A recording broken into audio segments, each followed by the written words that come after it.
Hello, Mr. Buffett and Mr. Munger. My name is Justin Fong, and I am 12 years old from California. This is my second consecutive year in attendance.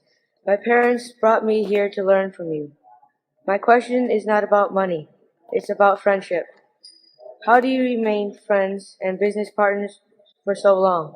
And what advice do you have for young people like me in selecting true friends and future business partners? Thank you.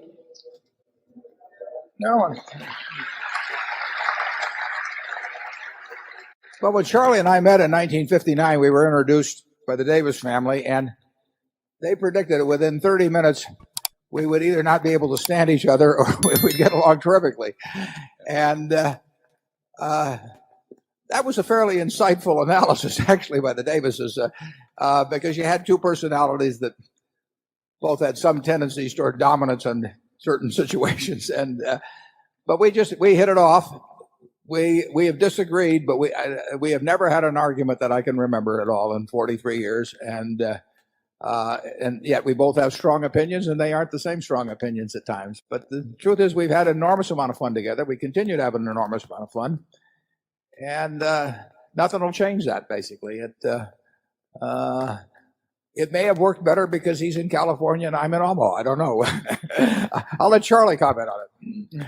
Well, that's a wonderful question you've asked, because Warren and I both know some very successful businessmen who have not one true friend on earth, and rightly so. That's true. And that is no way to live a life. And if by asking that question you're asking, how do I get the right friends, you are really onto the right question. And when you get with the right friends, if you've worked hard at becoming the right sort of fellow, I think you'll recognize what you have, and then all you have to do is hang on. Yeah. The real question, is, what do you like in other people? I mean, what do you want from a friend? And if you'll think about it, there's certain qualities that you admire in other people, that you find likable, that you and cause you to want to be around certain people. And then look at those qualities and say to yourself, which of these is it physically or mentally impossible for me to have? And the answer will be none. I mean, it's only reasonable that if certain things attract you to other people, that if you possess those, they will attract other people to you. And secondarily, if you find certain things repulsive in other people, whether they brag or they're dishonest or whatever it may be, if that turns you off, it's going to turn other people off if you possess those qualities. And those are choices.